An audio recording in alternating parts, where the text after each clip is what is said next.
Christmas. The word itself conjures images of twinkling lights, warm fireplaces, and families gathering in joy. But for some families, December 25th marks not celebration, but tragedy. While most of us were opening presents and sharing meals, others were living through nightmares that would haunt them forever. In this video, we're pulling back the curtain on Christmas's darkest secrets. 10 cases where the most wonderful time of the year became the most horrifying. Murders that shattered holiday peace. Disappearances that left only questions wrapped in red ribbons of blood. So lock your doors. Check those Christmas lights one more time. Because after tonight, you'll never look at December 25th the same way again. This is the dark side of Christmas. And our first case is one you think you know. But trust me, you don't. Case 1. JonBenet Ramsey. December 26, 1996, 5:52 in the morning. Patsy Ramsey descends the spiral staircase of her Boulder, Colorado mansion. On the bottom step, she finds a ransom note, 3 pages, handwritten, demanding $118,000 for the safe return of her 6-year-old daughter, JonBenet. The amount is oddly specific. It matches to the dollar John Ramsey's recent Christmas bonus from his company. Police arrive. They search the house. Hours pass, 7 hours to be exact. Then at 1 that afternoon, John Ramsey and a family friend search the basement one more time. In a small wine cellar room behind a latched door, John finds his daughter. JonBenet's body is cold. Her mouth is covered with duct tape. A white cord is tied around her neck, fashioned into a garrote with a broken paintbrush handle. Her skull has been fractured. The medical examiner will later determine she was strangled, asphyxiation. But the head injury was severe enough to kill her too. The ransom note was written on paper from inside the Ramsey home. Using a pen from inside the Ramsey home. The handwriting? Patsy couldn't be excluded as the author. The amount demanded. Only someone who knew John's exact bonus would know that number. For years, the parents were suspects. The media circus was relentless. The tabloids brutal. But in 2008, new DNA testing cleared the family entirely. The DNA found on JonBenet's clothing belonged to an unknown male. Not family, not any known suspect. 28 years later, that DNA has never been matched. JonBenet Ramsey's murderer walked out of that house on Christmas night and vanished into the snow. The case remains open. The killer still unknown. Some say the answers died with Patsy Ramsey in 2006. Others believe the truth is still out there, waiting to be found. Case 2. The Sauder Children. Christmas Eve 1945. Fayetteville, West Virginia. The Sauder family home stands warm against the winter night. George and Jenny Sauder have tucked 9 of their 10 children into bed. The oldest, Marion, is already married and living elsewhere. Around 1 in the morning, Jenny wakes to the phone ringing. A woman's voice, unfamiliar and strange, asks for someone who doesn't live there. Jenny hears laughter and clinking glasses in the background, like a party. Then the line goes dead. Half an hour later, Jenny wakes again. The house is on fire. George and Jenny, along with 4 of their children, escape into the freezing night. But 5 children are still inside. Maurice, 14, Martha, 12, Louis, 9, Jenny, 8, Betty, 5. George tries desperately to reach the upstairs bedrooms, but the flames are too intense. He runs to get his ladder. It's missing. He tries to start his trucks to get closer to the house. Both trucks, which worked perfectly the day before, won't start. Fire trucks are called, but they arrive late. Very late. By dawn, the house is ashes. The fire chief tells the Sauders the fire burned hot enough to completely cremate the children's bodies. No remains would be found. The death certificates list the cause as fire. But George Sauder doesn't believe it. House fires don't reach cremation temperatures. Bones would remain. Something. Then the reports start coming in. A woman in a restaurant, 4 days after the fire, claims she saw the Sodder children with Italian-looking adults. They wouldn't let her speak to them. A witness says they saw the children in a car driving away from the fire. Another claims they served them breakfast in South Carolina. In 1968, 23 years after the fire, Jenny Sodder receives an envelope. Inside is a photograph of a young man around 30 years old. On the back, scrawled words, "Louis Sodder, I love brother Frankie, Elil boys, a 90,904,015. The family believes it's their lost son Louis, now grown. They hire a private investigator to trace the photo to Kentucky. The investigator takes their money and disappears. George Sodder dies in 1969, convinced his children were kidnapped. Jenny dies in 1989, still believing her babies are alive somewhere. The case has never been solved. Were the children taken, or did they die in the flames? The answer burned away on Christmas Eve. Case 3, Samina Imam, December 24, 2014. Leicester, England. Samina Imam, a 34-year-old marketing manager at Costco, is excited. Her lover, Roger Cooper, a co-worker, has promised her a romantic Christmas getaway. She's been patient with him, patient as he stayed with his partner of 16 years. But she's given him an ultimatum. Choose me, or we're done. Roger has chosen, just not the way Samina thinks. For weeks, Roger and his brother David have been planning. They communicate in code, Star Wars code. Death Star complete, Roger texts David. The plan is ready. Samina buys a bottle of Bellini, her favorite, for the romantic trip. She packs her bags. She tells her family she'll see them after Christmas. At 5:07 in the evening, she arrives at David Cooper's house, expecting Roger to be waiting with holiday surprise. Instead, David Cooper is waiting with chloroform. Samina fights. She fights hard, but by 6:26 that evening, she's dead. The brothers wrap her body in plastic. They drive to an allotment, a community garden David maintains. They bury her there in the frozen earth. David places a sign over the grave, running out of places to hide bodies. It's meant to be a joke, dark humor for his gardening friends. Samina's family reports her missing on Christmas Day. Police investigate Roger Cooper immediately. They search his apartment. In his refrigerator, they find Samina's bottle of Bellini, the one she bought for their romantic getaway, unopened. Roger and David Cooper are arrested. Both are convicted of murder in 2015. They each receive 30 years. The Star Wars codes are read aloud in court. Death Star complete. Roger had chosen, all right. He chose murder over commitment. Samina Imam's family spent Christmas Day searching for her, while her body lay buried beneath a garden plot, mere miles away. Case 4, Kashmir James, Christmas Day 2010, South Los Angeles. Kashmir James, a 25-year-old nurse and devoted mother, is driving home with her 3-year-old daughter Navia in the front seat. A friend sits in the back. It's 10:20 at night. Late for Christmas, but Kashmir wanted Nevaeh to see all the holiday lights in the neighborhood. A car pulls up beside them. 9 gunshots shatter the night. All 9 hit Kashmir. She dies instantly. Nevaeh, strapped into her car seat, is covered in her mother's blood but physically untouched. The friend in back is unharmed. The shooters speed away. This wasn't a robbery. This wasn't random. This was a gang hit. But Kashmir James wasn't in a gang. She was a nurse. The shooters thought the friend in the backseat was a rival gang member. They were wrong. At the police press conference days later, 3-year-old Nevaeh stands at the podium. "Please help my mommy, please," she begs. Her tiny voice breaks hardened detectives.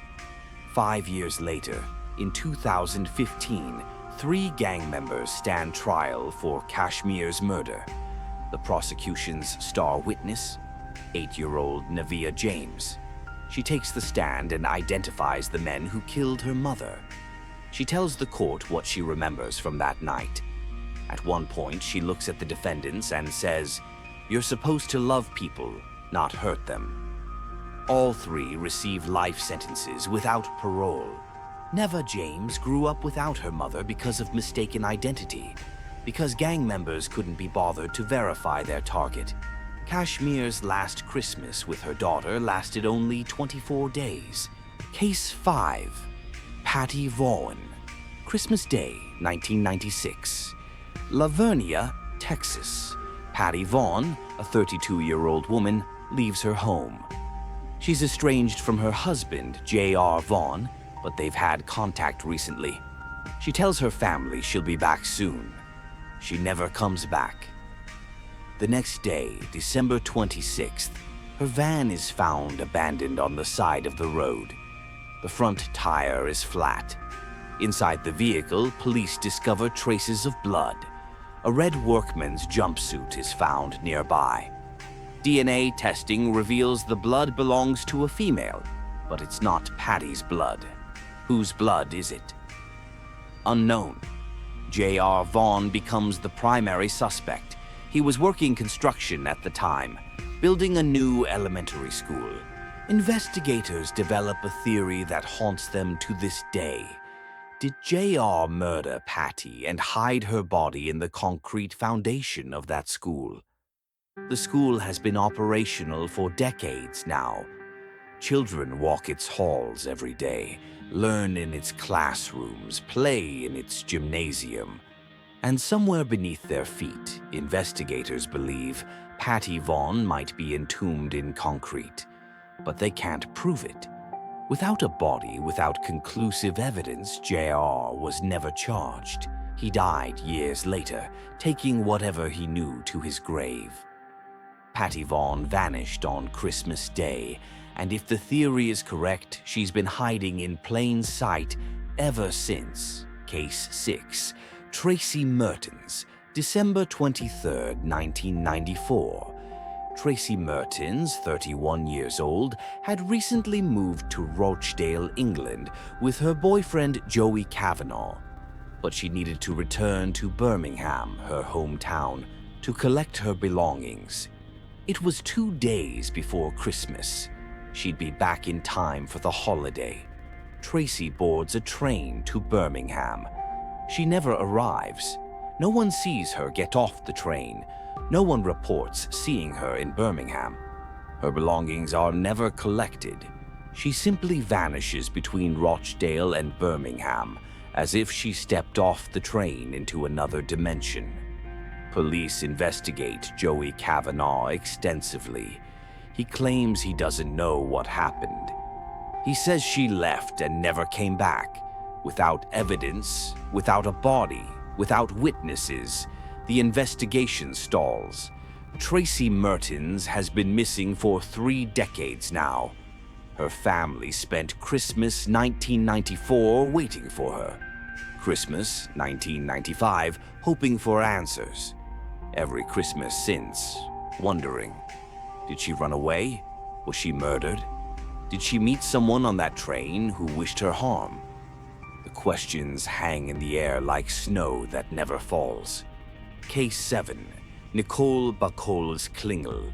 This case connects to Christmas in the most disturbing way possible. 1977.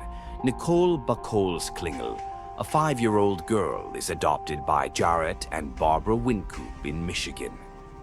Shortly after, the family leaves Michigan, and Nicole disappears from all official records.